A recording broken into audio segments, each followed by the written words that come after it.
Olá, o meu nome é Elisa Joanes e esta é a segunda temporada da Nossa Voz, um podcast onde falamos sobre espiritualidade, sobre desenvolvimento pessoal e sobre tudo aquilo que te ajude a alinhar à própria existência. Afinal, como tanto te tenho dito, não faças planos para a vida para não estragares os planos que a vida tem para ti, não é assim? Esse continua a ser o meu convite para ti, que possas abrir o teu coração a muito do que aqui irás ouvir, porque eventualmente podes mesmo mudar a tua vida. Seja então muito bem-vindo a esta temporada que tem o apoio da NutriBio.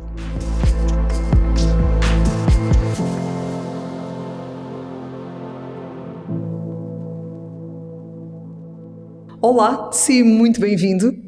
Estamos aqui a gravar-te desta capela. Talvez seja o último episódio que gravo aqui.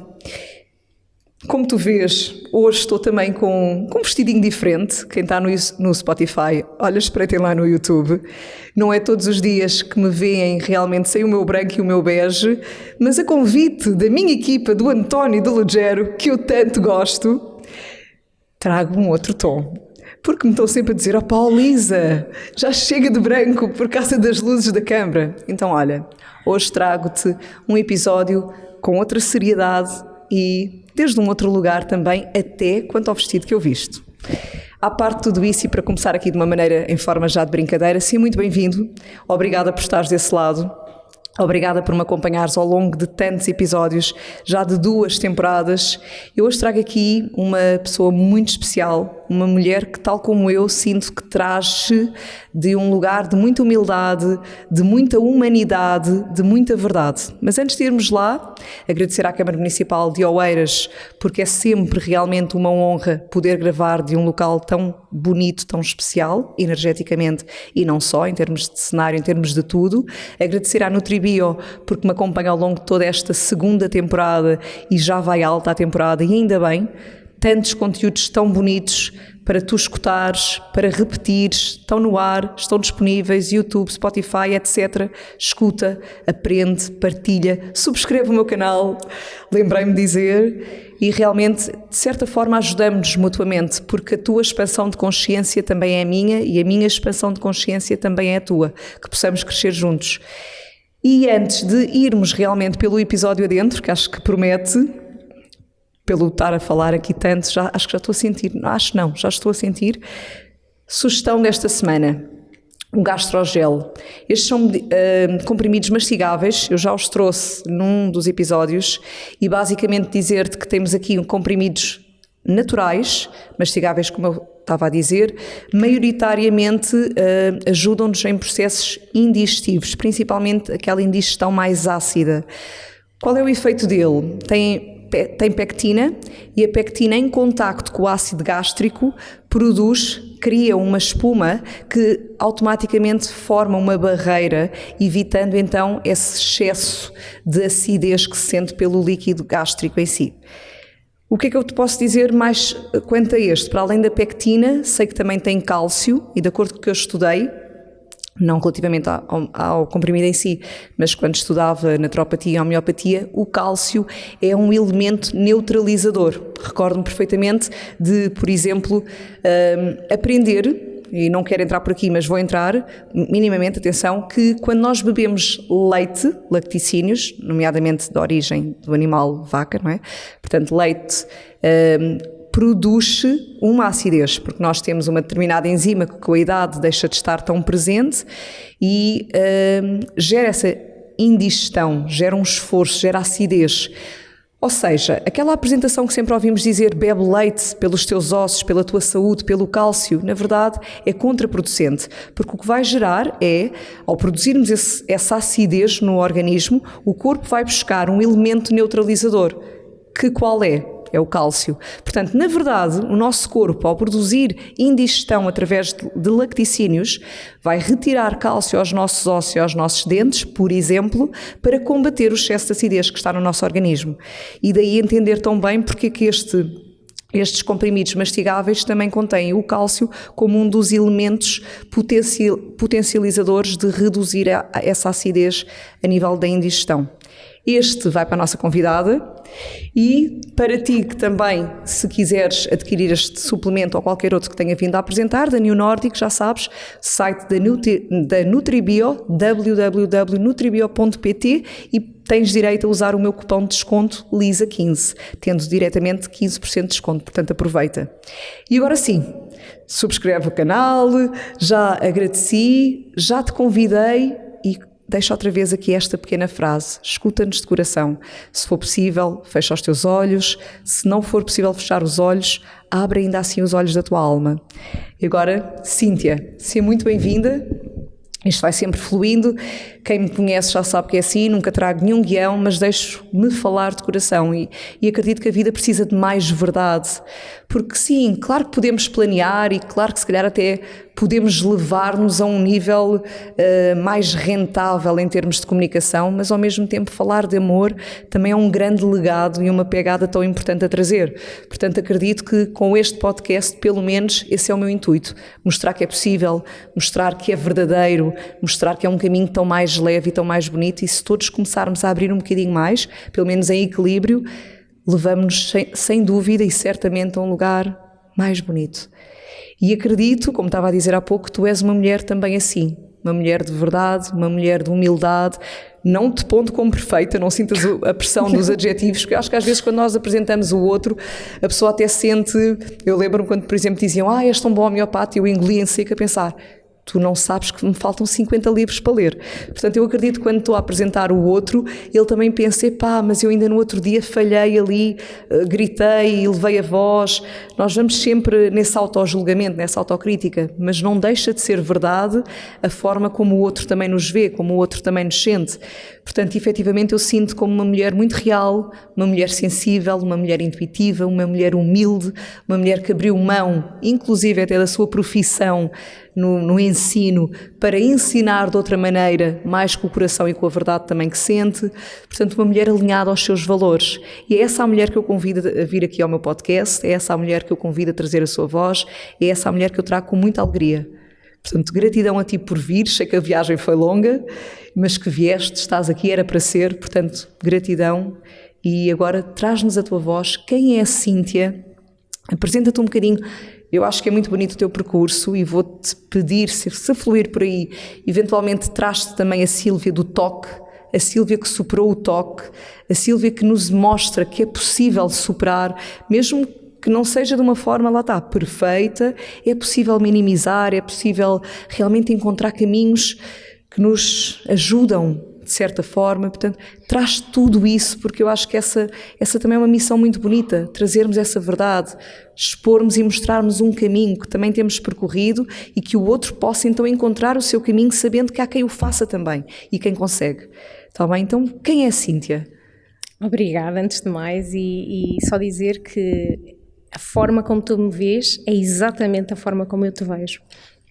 Eu atribuo sempre os adjetivos sentidos de humilde, de honesta, de verdadeira, de simples, e és daquelas mães que mais me inspira na vida desde sempre, e és aquela que são poucas, são muito poucas, não chegam a ocupar os dedos da minha mão, aquelas que eu sinto que vivem a verdade que eu acredito relativamente à maternidade e à vida. Então agradeço-te muito por este convite, que é assim uma honra muito grande estar aqui. Então, a Cíntia, olha, há uma Cíntia antes do toque e há uma Cíntia depois do toque. E há uma Cíntia antes da maternidade e há uma Cíntia depois da maternidade. Eu, academicamente, eu formei-me como professora do terceiro ciclo em ensino secundário, mas houve um momento de grande mudança em mim, que foi quando eu estava com a minha filha no ventre a dar explicações, e lembro-me de pensar: isto está tudo trocado. Então eu estou aqui a cuidar dos filhos dos outros, quando a minha filha nascer eu vou entregá-la a outros para cuidarem dela.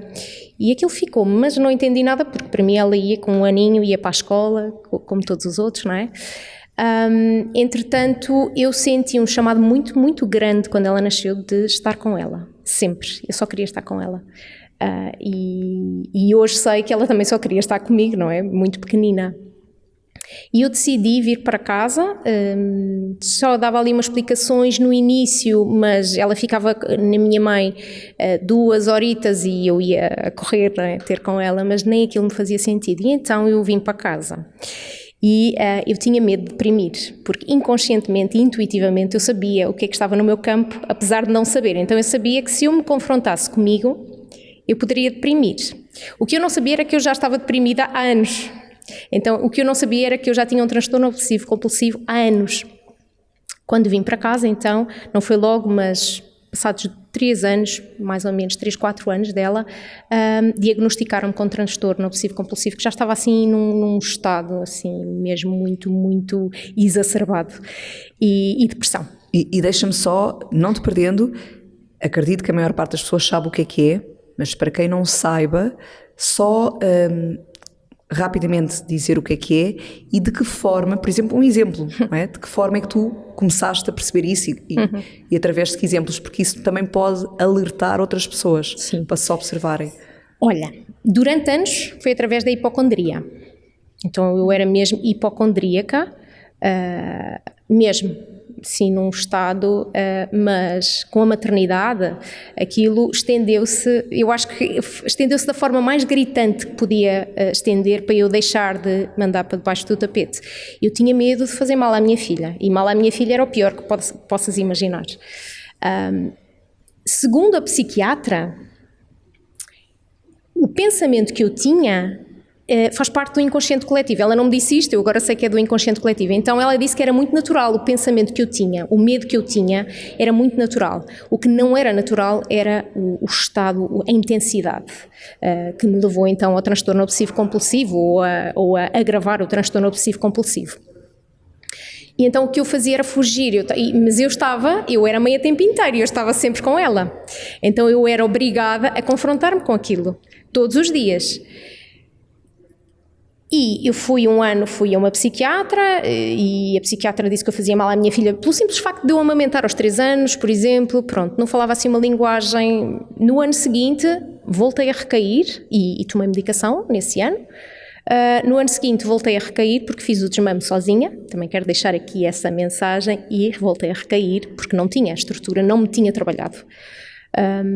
E fui a outra psiquiatra que me disse que eu era uma mãe incrível, foi uma linguagem completamente diferente no mesmo contexto, e eu aí aprendi também a relativizar a voz dos médicos, não dizendo que não tem a validade, exato. Completamente, não, mas percebi que também tem o seu lado humano e é preciso, se calhar, encontrar aqueles, eu não fui atrás daquilo que eu queria ouvir, mas que ressoam também, não é? Eu senti que aquela psiquiatra me via e exato. Voltei a tomar medicação e ela disse-me que era uma doença incurável, e no momento em que ela me disse, uma voz dentro de mim disse assim, eu olhei para ela e eu pensei assim, ninguém me diz que eu tenho uma doença incurável. Cheguei a casa e lembro-me de dizer, universo, eu sei que fui eu que criei isto, então eu também vou ser capaz de descriar, foi a palavra que veio. E automaticamente vieram as mandalas, coisa que eu achava que eu não sabia desenhar, não sabia pintar, não sabia nada, eu dizia sempre que não tinha criatividade nenhuma, hoje sei que toda a gente é criativa, é o nosso estado natural, não é? Mas vieram as mandalas, atrás das mandalas eu comecei a estudar. Então, se a medicina me diz que isto é incurável, eu vou ter que perceber como é que funciona o cérebro por mim. Veio neurociência, veio física quântica. Quando eu me abro ao campo, a vida traz-me as respostas. E eu fui fundo. Então, eu ouvia mestres espirituais e confrontava sempre com neurociência, com física quântica. Eu complementava a ciência com a espiritualidade. Comecei a perceber como é que funcionava o cérebro, comecei a perceber que tinha redes neurais fortíssimas e precisava de as dissolver e criar novas. Então o que acontecia era, e não quero romantizar, porque é uma doença muito dolorosa e muito incapacitante, ok?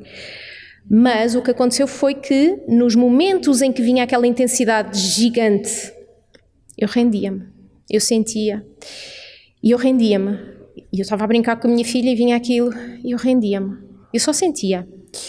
E houve um dia que eu desmontei o transtorno obsessivo compulsivo. Automaticamente, ou seja, tu sentias esse receio de lhe fazer E não mal, lutava. mas tu não tinhas comportamentos em termos Não. de... Porque imagina, aquilo que eu ouvi já de outras pessoas que também procuraram em termos de consulta sobre TOC, imagina, uma tinha que ter as toalhas da casa de banho milimetricamente arrumadas, outra lavava durante 2 horas os pratos, os mesmos 2 ou 3, por exemplo, porque lá está, parecia que nunca estava bem.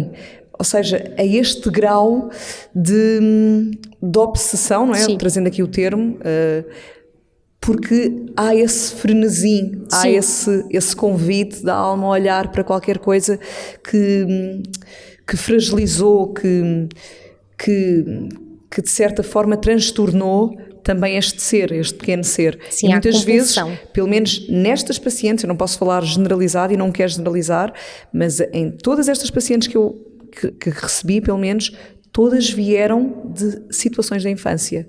Claro. Pronto, todas. Não quer dizer que também já não possa haver um convite da própria alma de passar por isto, não é? Escolher a família para passar por isto, para transcender isto, tudo bem, mas ainda assim, nesta vida física, vinha da infância. Claro. Mas tinham esse comportamento. Claro. Tu não tinhas um comportamento, então? Eu tinha um comportamento de fuga. Ok. E eu aprendi a ficar. O meu comportamento era a fuga, sair dali, sair, fugir, ou tinha vómitos de vez em quando, sabes? Era assim uma coisa muito visceral, mas não ia lavar nada, não era a fuga em si. Eu precisava de sair dali porque eu tinha medo. Eu lembro-me de eu estar a descascar batatas com a minha filha ao lado, eu tinha medo de eu usar, de eu perder o controlo, a noção e de usar contra ela. Era assim, sim, mas claro que nunca tive nada, nem sequer tive vontade. Exato. É Okay? mesmo só esse medo de perder o controle. Era medo de perder o controle. Sim. Era assim, e durante a primeira fase da minha vida adulta era o medo de perder o controle e cair para o lado e pronto. Tinha a ver com a saúde. Depois foi com ela. E estavas a dizer, imagina, foste esta psiquiatra, esta sim, percebeste, voltaste, também tomaste medicação, mas quando ela disse que era incurável, disseste não. Se eu criei, eu também vou descriar, usando assim. Então vieram as mandalas. Veio isso tudo e... neurociência, etc. Veio a rendição e houve um dia, que era exato. aqui que eu ia, veio um dia em que eu sinto que eu desarmei o TOC, que foi porque eu percebi que à medida que eu ia parando de lutar com aquilo, a tal força de vontade que dizem que temos que ter, o pensamento positivo, nada disso, foi rendição total. Eu não luto contigo. Porque à medida que eu lutava com aquilo, e é assim que eu desmonto tudo na minha vida, à medida que eu, internamente, à medida que eu lutava com aquilo fortalecia-se. Então, lembro-me de olhar como se aquele pensamento estivesse à minha frente. E olhar para ele no quarto e dizer assim, mas foi do fundo da minha alma. Dizer assim, eu tenho toda a eternidade para lidar contigo. Eu passei aquilo para outras vidas. E ele dissolveu-se à minha frente. Eu não sei explicar isto racionalmente. Eu entendo.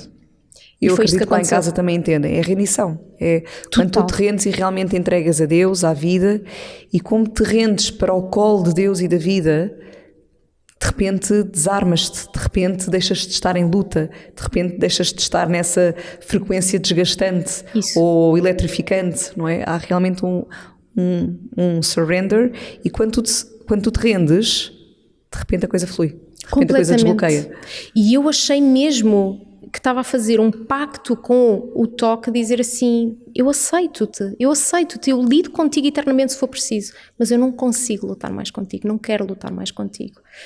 E ele foi, eu não sei explicar, eu senti uma coisa o pensamento a dissolver-se à minha frente, e nunca mais, claro que tenho, sinto raiva, sinto medo, sinto tudo, diariamente, se for preciso, somos umas humanas, fases, claro, mas eu acho, então como é que eu sinto, que eu fui parar ao TOC? Eu sempre ouvi coisas maravilhosas sobre mim, e porque eu sempre fui tranquila, mas criei a boazinha a partir daí. Então, inconscientemente, eu achava que só era vista se fosse a boazinha. Exato, tinhas que corresponder a isso a seguir, não é? Completamente. Porque também não deixa de ser uma responsabilidade, para não dizer uma carga. Depois, como sempre foste vista de forma boa, corresponderes a isso e quase que sair, ter algum ato mais rebelde, Sim. se mesmo que sentisses, e não tinha que ser nada do outro mundo, mas aí ias sair desse lugar. Isso. Portanto, também era uma responsabilidade, também se torna um peso seres a boazinha. Isso.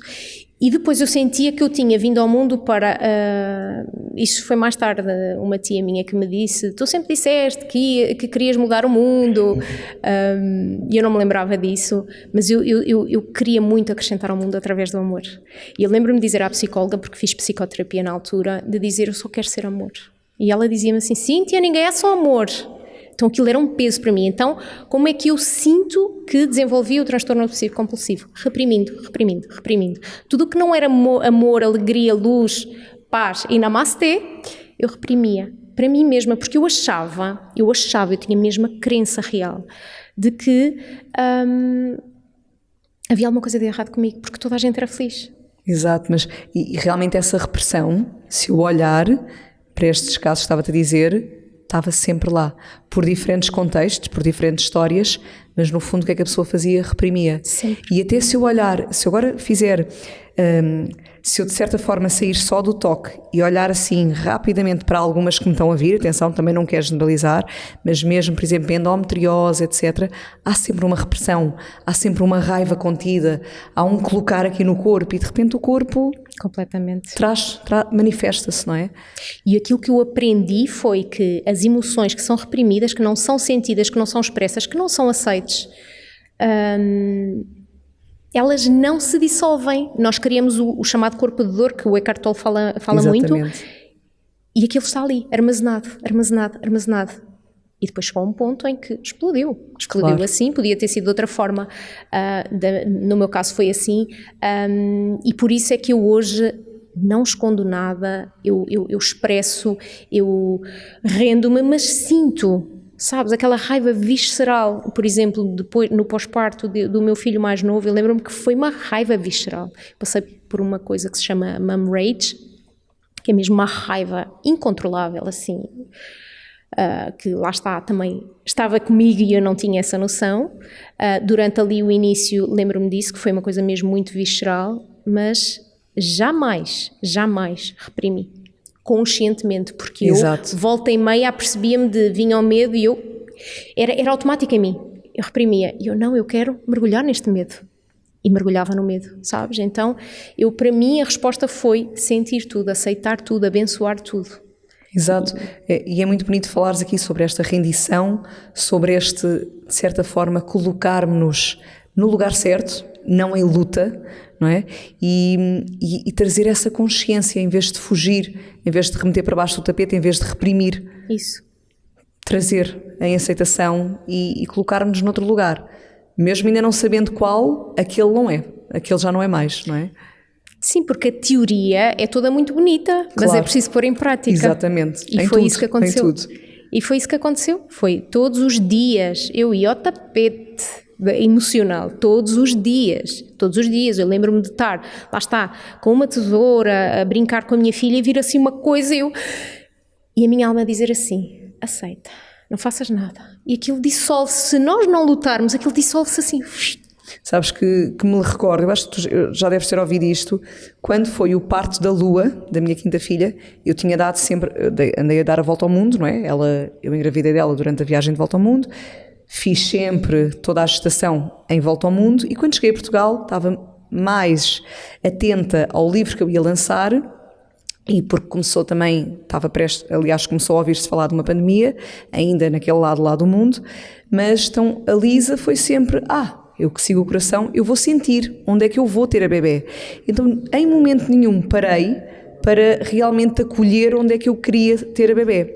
Ou seja, eu lancei esse livro, eu fiz as coisinhas que andava a fazer, também já tinha 4 filhos, não é? Portanto, é muita dinâmica, mas eu nunca parei para atender essa escuta à minha alma, sendo que eu não tinha feito nenhuma consulta com esta criança em contexto português, não é? Portanto, eu não tinha ninguém para onde ir.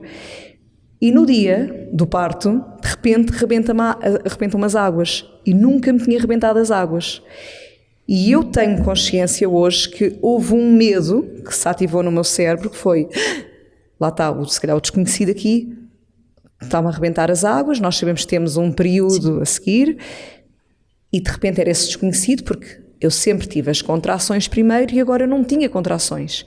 Então eu comecei, eu ainda não tenho contrações e agora arrebentam-me as águas e eu tenho um limite e eu não sei para onde é que eu vou. Não me digas que é, isto foi o meu pensamento todo, se eu observar agora, não é? Tenho consciência dele. Não me digas que é ao quinto parto que eu vou para a cesariana. E comecei a vibrar no medo da cesariana. Então, durante as próximas 2 horas, a Lisa, sem consciência pura de que está a vibrar no medo, tem uma noção mínima de que há ali um medo, mas estou a remetê-lo para debaixo do tapete, não quero pensar nele, mas ele está aqui a ganhar palco, ele está aqui a ganhar terreno. Lá nos lembrámos, ou não lembrou-se, porquê que não vais para o hospital de Setúbal, onde eu já tinha tido o Moisés e a Yasmin em contexto aquático, se bem que já não havia, mas se calhar tens lá parte da equipa. Fomos para Setúbal, enfim, cheguei lá, primeira vez na vida que eu recebo um protocolo para assinar. Nunca em 5 partos eu tinha assinado nada a dizer que se não corresse bem eu iria para a cesariana. Isto é real. Portanto, aquilo ainda intensificou mais o meu medo, porque ele já estava lá, não é? Aquilo não foi culpa de, mas ativou ainda mais o que já estava. Entretanto, fiz o CTG, fiz o toque e disseram: você só tem um dedo, você vai lá para cima para o pé das mães todas. E eu, não. Eu não vim para Setúbal para agora ficar uma noite. E o seu marido vai-se embora porque já estamos a terminar o serviço e pode voltar amanhã de manhã. Você só tem um dedo, vai ficar aqui muitas horas. E eu comecei a ver a minha vida andar para trás e a intensificar esse medo, não é? E eu só senti assim, ok, eu não assinei isto, se calhar parece louco, não é? Eu não assinei nenhum protocolo e virei para a enfermeira, em bom tom e de respeito, atenção, mas muito firme também. Eu vou sair, eu não assinei nada. Portanto, não há nada que me obrigue aqui a ficar. Atenção que eu não sou nenhuma louca, não vou para o meio do mar ter a criança. Mas se calhar, sendo assim, se ainda não há propriamente sinais, eu vou até à minha área de residência, que na altura era Cascais, e pelo menos fico mais perto de um hospital para a minha família. Enfim, isto gerou pânico nas enfermeiras. Lá me deixaram chamar o meu marido, fomos para uma salinha à parte. Eu disse: Nuno, eu não quero ficar aqui, eu vim aqui por causa de ser uma equipa com uma consciência diferente. De repente querem-me assinar qualquer coisa, querem que eu vá para cima sentir, na verdade, a vibração de todas as outras mães, algumas com os seus medos, que também faz parte, atenção, não é nenhuma crítica, mas eu não queria, eu queria ir para dentro, não é? Porque acho que nos momentos de parto nós temos que ir para dentro, e se calhar nos momentos da vida. Resumindo, lá me disseram: ok, então vamos fazer uma coisa, vai para o chuveiro. E eu, ok, para o chuveiro eu aceito. E quando eu cheguei ao chuveiro, isto só para chegar aqui, quando eu cheguei ao chuveiro, eu tirei a roupa, pus ela deu-me uma bata e eu fui entrar no duche. Antes de eu entrar no duche, eu rendi-me. Eu senti rendição, mas de um lugar que veio de dentro, não foi racional, não é? Não foi, ok, vou render-me. Não, de repente a alma faz isso e tu a seguir reconheces o que está a ser feito. As lágrimas escorriam-me grossas pelos olhos e eu só me lembrava, aquilo que me veio só foi: eu sou uma guerreira, não é? Não no sentido de guerra, mas nesse sentido de sou uma mulher de ação, eu sou uma mulher que prega também e que procura fazer aquilo que prega. Portanto, Lisa, tu agora tens que ser essa mulher que também prega, não é? E agora nesta situação, e lembro-me de virar-me para a Lua, que ainda estava aqui na barriga, e dizer: Lua, por favor, empurra com a tua cabecinha, tipo, desce, né? E as lágrimas escorriam grossas, porque eu sentia as grossas, e nesse momento está-se a rendição, e eu apercebi-me assim: que prepotência a minha, aqui a vibrar com medo de uma cesariana, quando nós sabemos que os processos servem para a nossa aprendizagem. Então naquele momento eu apercebi-me: que seja feita a tua vontade e não a minha, porque se eu tiver que ir para uma cesariana, eu sei que eu vou também ter um processo de aprendizagem através de lá, não da cesariana em si, mas de toda a experiência, não é? De toda a jornada que a alma vive em cada contexto. E nesse momento eu rendi-me, eu nesse momento percebi: claro que sim, que seja feita a tua vontade superior e não a minha, que estava ali a conter, com medo de... E nesse momento eu entrei no chuveiro, eu não sei precisar, mas 4 minutos depois, as minhas contrações começaram. Eu saí dali 5 minutos depois, já com contrações de 4 em 4 minutos, diretamente para a sala de partos. Isto é real. Repara o quanto a nossa mente condiciona, reprime e enrijece o processo. E de repente, quando tu te rendes, por isso é que eu te dizia, eu entendo. Tu dissolves, porque na verdade é isso. Eu saí dali diretamente para a sala de partos e pouquinho tempo depois eu tive a bebê no chuveiro. Pode parecer muito louco para muitos, mas para mim foi perfeito estar em contacto com a água.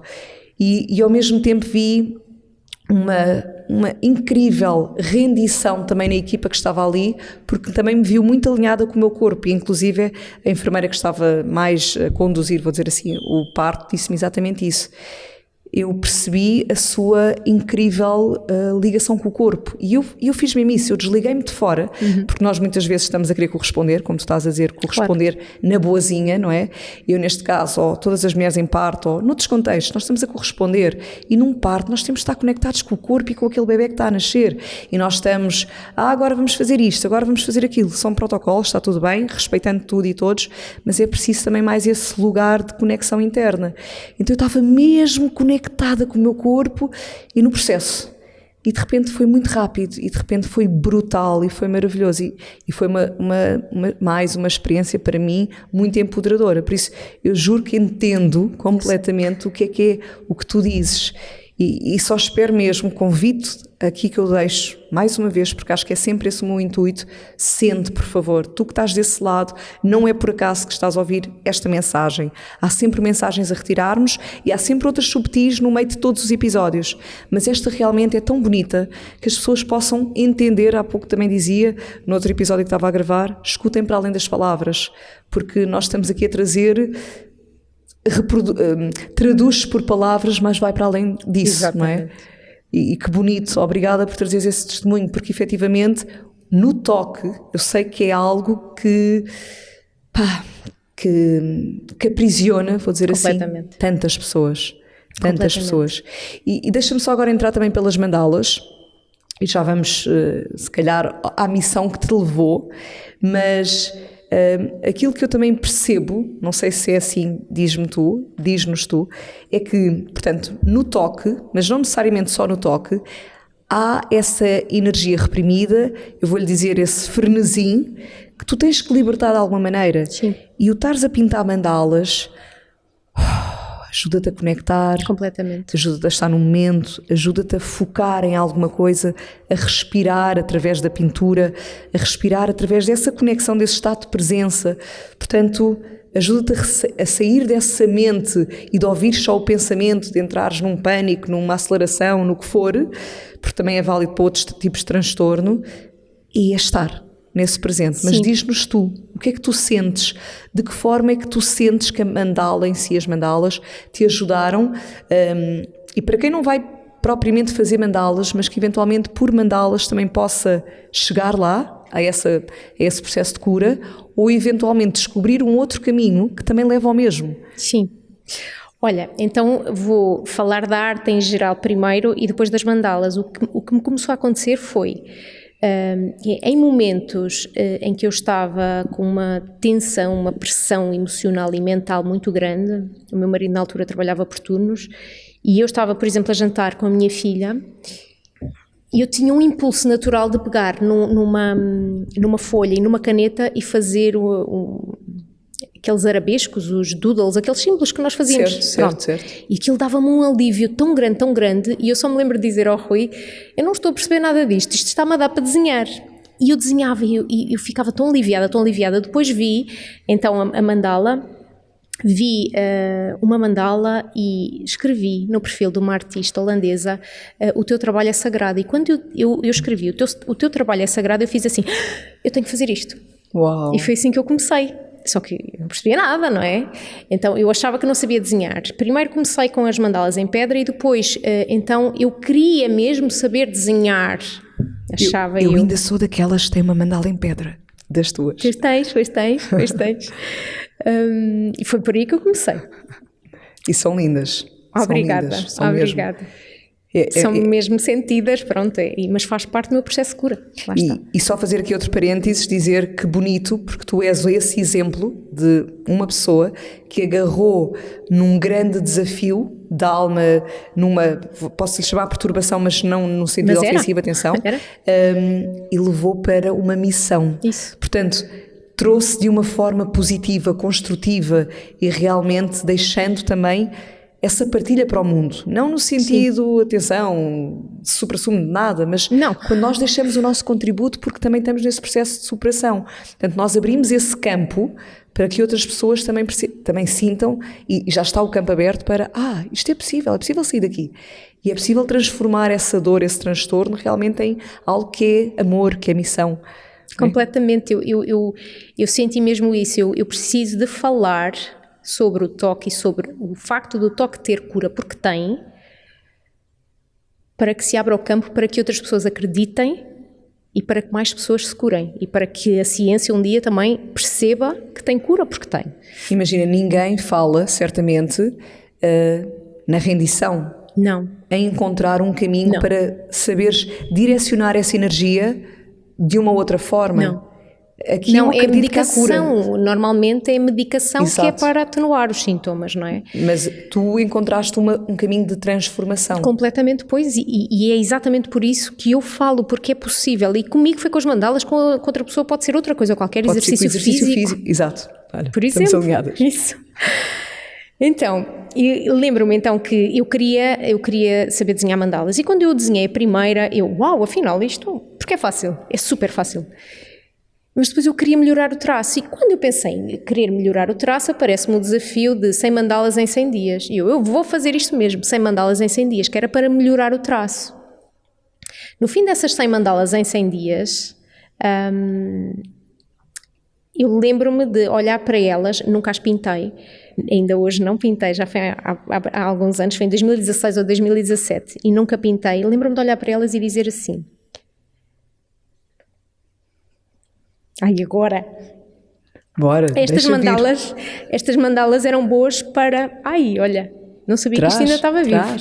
Estas mandalas eram boas para ajudar os meninos da pediatria, da oncologia, da pediatria. Olha, tão lindo, nós estamos mesmo alinhadas, porque eu estava a deixar acabar, mas eu ia te dizer, uma das coisas que me recordo era exatamente foi assim que comecei. Pronto, continua. Eu já tinha passado pela pediatria de Coimbra como familiar, eu vivi aquilo muito de perto e eu sabia que aquilo ia ajudar quer os meninos da oncologia, quer os pais, que podia ajudar. E falei com a Telma da Acreditar na altura, que ajudam famílias de crianças com cancro, e perguntei, olha, será que há a possibilidade de colocar no Hospital Pediátrico de Coimbra, na oncologia e tal? E ela disse sim, bora. Entretanto, eu não tinha dinheiro para as fotocópias, não tinha mesmo, era só o meu marido que trabalhava, ganhava para 500 euros na altura, lembro-me disso, e eu não tinha dinheiro para as fotocópias, e lembro-me de escrever no Facebook que queria fazer uma angariação de fundos para fazer, de 100 euros, para fazer fotocópias. Ok, tive um ou outro donativo, mas demorei um ano. Uou. E eu pensei assim, houve um dia que eu disse assim, olha, eu tenho 50 euros, eu vou com o que tenho. E escrevi no Facebook, temos 50 euros, vamos com o que temos. Em minutos, ultrapassei os 100, claro, não é? Mas eu disse ao universo, eu vou com aquilo que tenho, neste momento eu vou, é o que eu tenho e é o que eu vou fazer. E entretanto, fui entregar, foi assim, fartei-me de chorar, porque naquele momento eu percebi que eu tinha passado ali como familiar, também para um dia entregar ali uma semente que eu acredito que é de cura. Então tudo se começou a encaixar, também para viver o meu processo pessoal, como é óbvio, não é? E depois, mais tarde, a Ruth Caldeira, que foi onde eu conheci o António. António, tu que estás desse lado. E o Ludgero. Fiquei a jantar ao lado dele e hoje conheci o Ludgero. Lembro-me que eu na altura dei uma palestra e disse assim, olha, na palestra disse, e agora da próxima vez vou juntar, não sei se era 200 euros, acho que foi assim qualquer coisa, 200 euros e vou fazer nova angariação de fundos. Pronto, e eles fizeram uma surpresa e vim de lá com 300 euros entre as pessoas todas. Uau. Cada uma deu o que quis, e no dia em que eu ia começar a angariação de fundos, foi no dia em que eu já fui entregar novamente, mas aí a nível nacional, para as oncologias pediátricas a nível nacional. E depois, mais tarde, houve uma pessoa que me perguntou se eu vendia algum conjunto de colorir. E pronto, lancei o primeiro conjunto de colorir e foi assim que começou. E, entretanto, tivemos conjuntos, alguns cursos. Sim, também. Tenho um curso de mandalas. Alguns baralhos. Sim. Vou-lhe chamar cartas, não Sim, sei se é o termo certo. É oráculo. Oráculo, obrigada. Oráculo. Temos mandalas da Cíntia no meu quarto livro, que foi feito em conjunto com a Ruth e com a Inês Gaia, não é? Sim. Que tu tens as mandalas Sim. ao longo do nosso livro. Levámos mandalas tuas para crianças na Índia. Foi muito bonito também ver estas crianças a pintarem, e o grupo de viajantes que foi connosco à Índia levou lápis, levou como colorirem. Portanto, lá tínhamos nós crianças na Índia, crianças muito pobres, acredita, mais pobres até do que nós possamos imaginar, através das tuas mandalas a terem um momento muito bonito, não é? E de conexão e de expansão, e foi muito bonito. E temos aqui a Cíntia também agora cada vez mais alinhada com essa missão de partilhar em amor, porque eu acho que é sempre isso que tu trazes, é em amor, em verdade, nessa simplicidade, nessa humildade, aquilo que vai sentindo, pelos caminhos que vai sentindo. Sei que agora tu abriste uma formação, como é que se chama? Adentramento. Que tem mesmo a ver com esta questão de aceitar internamente a luz e a sombra e saber lidar com a luz e com a sombra. Vai ser uma formação muito intimista, em minha casa, só para 9 pessoas, e porque é aquilo que me está a fazer vibrar neste momento. E, como estavas a dizer, eu preciso estar em verdade comigo. Então, estar em verdade comigo, eu amamento e eu quero estar perto dos meus filhos, então decidi fazer em casa, e o grupo está-se a formar, e é onde eu vou juntar isto tudo. Eu acho que se calhar ainda vais ter uma segunda edição das pessoas que nos estão aqui a ouvir. Venham elas. Então, olha, e agora deixa-me só também abordar aqui um bocadinho a mulher que foi professora, e como tu disseste há pouco e explicaste muito bem, o que é que te fez sentido para largar o ensino da parte como ele era, as explicações, etc. E houve aqui muito o sentido de missão também enquanto mãe, sim, de estar realmente com os teus. Mas agora, não julgando, atenção, mas trazendo esta temática que acredito que também é muito presente, tanto para professores como para mães e pais, o que é que tu, nesta visão de quem estudou para ensino, mas que agora se vê enquanto mãe mais próxima dos seus filhos, o que é que tu sentes desta diferença, não é?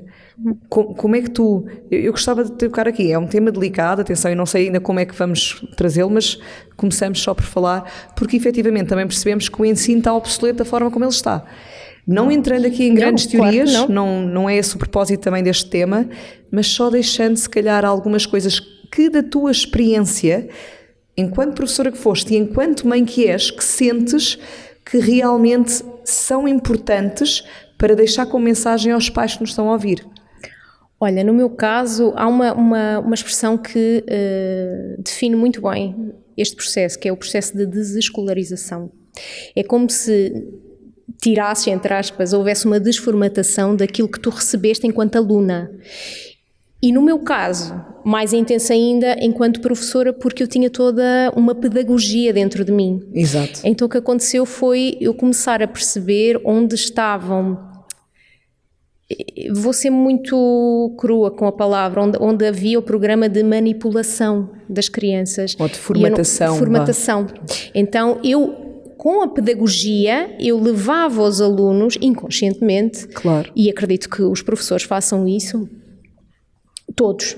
Inconscientemente eu cativava os alunos a fazerem aquilo que eu queria que eles fizessem. Ou, aliás, aquilo que estava protocolado no Estado. Isso. Porque eu também acredito que muitos professores também já nem querem debitar aquelas matérias. Não, eu não era a única. Na verdade não é o professor que quer, o professor também só está a cumprir alguma coisa que na verdade não quer. E há professores que mesmo assim estão a fazer assim magia nas escolas. Certo. E lá está, ou seja, também é desgastante para o professor, claro, também retira energia, porque eles queriam mesmo ensinar e também num lugar de amor, e não digo que não o façam, mas de repente torna-se pesado porque é tão protocolado.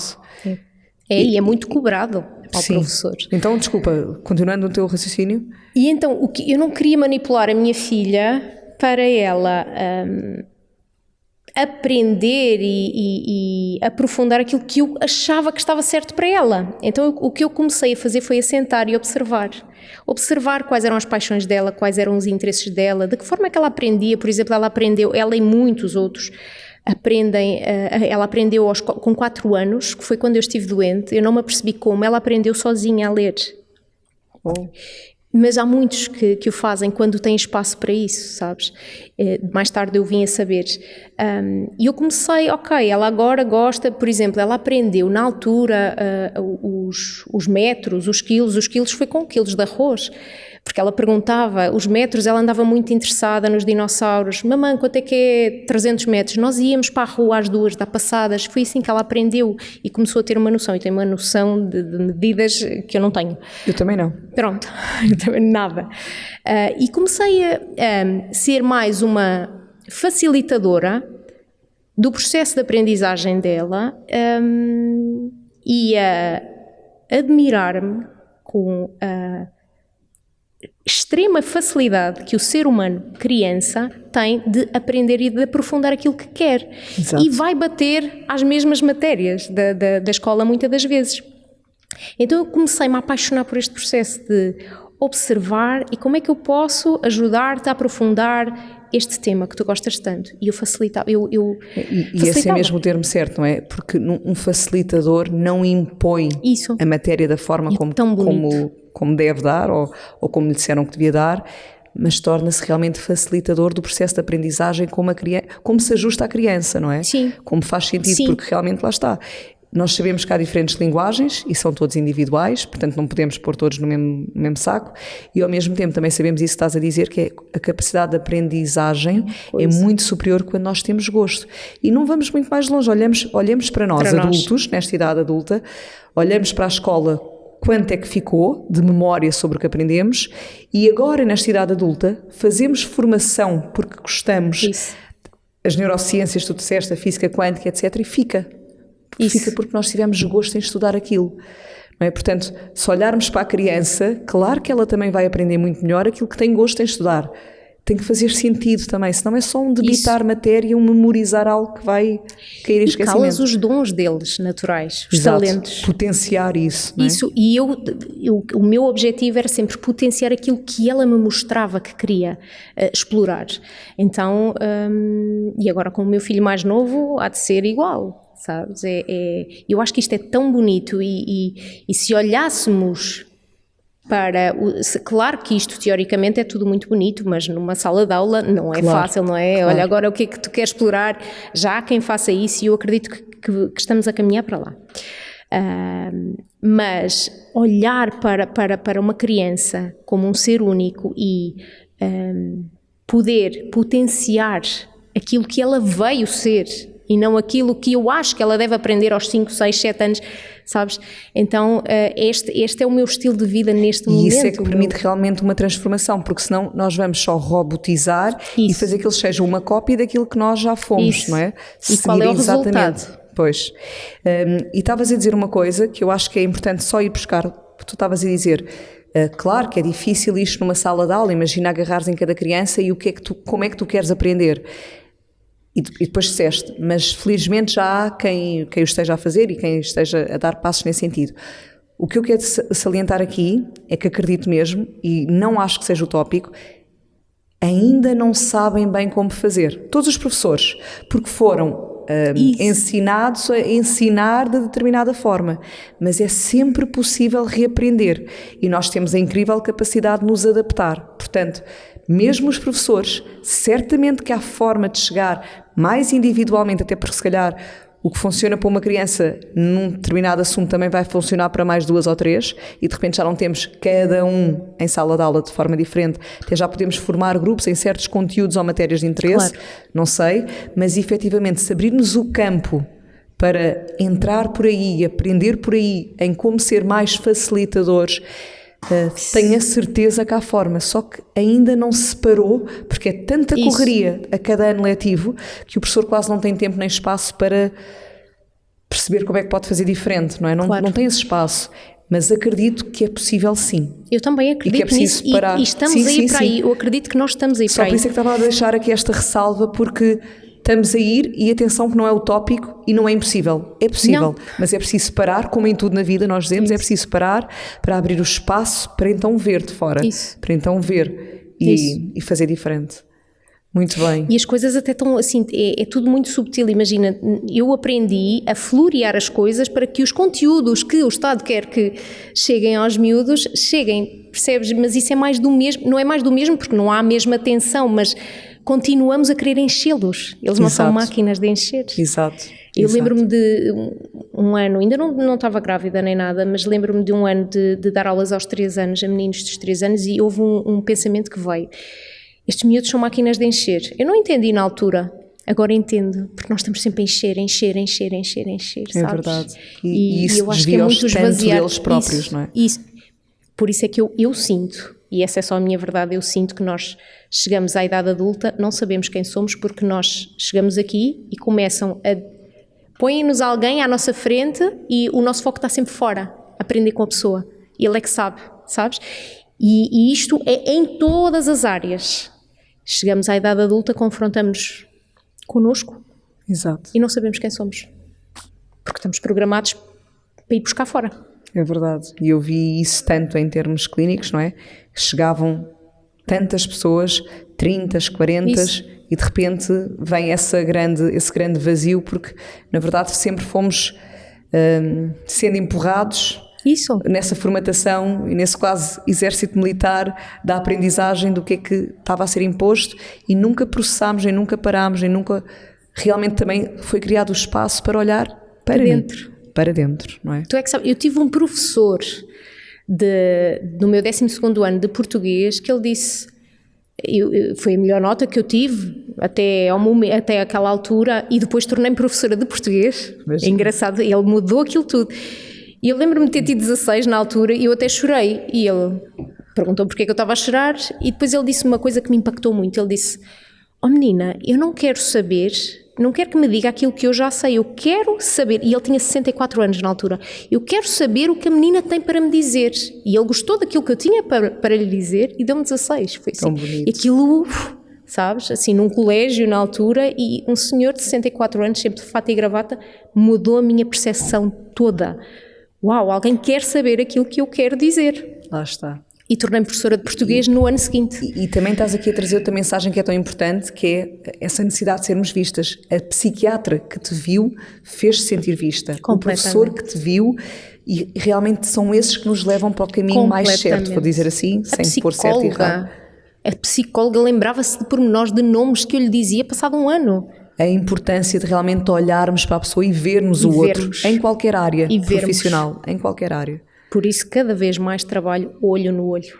Muito bom. E eu aprendo muito, e toda a gente me está ali a espelhar, porque lá está, tudo se tornou industrializado, tudo se tornou de massas, e às tantas não vimos quem temos à nossa frente. É tão importante, ainda porque eu ao mais ver-te, eu estou-te a ver-me também a mim, e tu igual. Então, e juntos, e é isto que me move, hoje em dia, eu posso fazer a diferença em casa. Na altura dos incêndios, agora, eu estava a ser comida energeticamente, entre aspas, pelo coletivo, à minha volta, e eu nem sabia, depois é que soube, e eu peguei na taça, e assim como eu sou influenciada, eu também influencio o coletivo. Eu estive numa paz o resto do dia, e aquilo que eu me apercebo é que, ok, eu posso fazer a diferença sozinha, mas quando eu estou cardíaco com cardíaco, esquece, é uma potência, e estou muito nessa fase de me juntar a pessoas que vivem a partir daqui, sabes? Muito porque bom. É aí que nós mudamos o mundo. Olha, então nunca é coincidência. Reparem o livro que eu tenho para a Cíntia. Vocês que têm visto que eu tenho trazido muito mais uma farmácia natural em sua casa, que eu tenho. ou cura o teu corpo e as tuas Também emoções, tenho. mas estamos a falar de conectar coração com coração, e eu trago Aprenda a Seguir o Teu Coração. Tu efetivamente fizeste já este curso comigo. Sim. Ainda assim, acredito que há sempre aqui exercícios, mensagens que são sempre boas de relembrar, se calhar conexões. Era o que enfim, me faltava. Eu trago-te com muito carinho. Obrigada. Obrigada a ti. Mesmo. Olha, coração. Cíntia, estamos mesmo a chegar ao fim deste episódio. Não sei se há alguma mensagem assim rapidamente que queiras colocar aqui, algo que não tenhas dito, mas também eu sinto que deu para te sentir. Não é? E abordámos aqui vários temas que para mim são muito importantes, desde essa superação, desde esse transformar algo que nos perturba em efetivamente algo que nos potencia, algo que até pode ser missão, e de repente também a educação, como abraçar de outra forma, muito levemente, atenção, porque claro, havia muito mais para poder ser dito, mas deixamos sempre boas sementes e é esse o intuito. Por isso, obrigada por teres vindo, Obrigada eu, pela viagem, por teres trazido esta voz e por teres trazido a ti. Obrigada eu, do fundo do meu coração, obrigada. Olha, muita gratidão. Enfim, não sei se depois querias dizer alguma coisa, ok, estamos bem então. Desse lado, obrigada também por estares aí. Não sei se tu também gostarias de me dizer alguma coisa. Realmente são poucas as vezes que eu te convido, se bem que também, graças a Deus, quem sente já vai deixando o seu comentário, mas desta vez vou-te mesmo convidar, partilha-te, conta-me o que é que sentiste, qual foi a mensagem que te tocou, neste ou noutro episódio, porque não tenho feito esse convite. Quando sentires, comunica. E quando não sentires, porque há eventualmente um lugar de receio, quem sou eu para deixar uma mensagem, desafia-te, comunica também. Deixo-te um grande beijinho, até para a próxima semana. E esta temporada tem o apoio da NutriBio.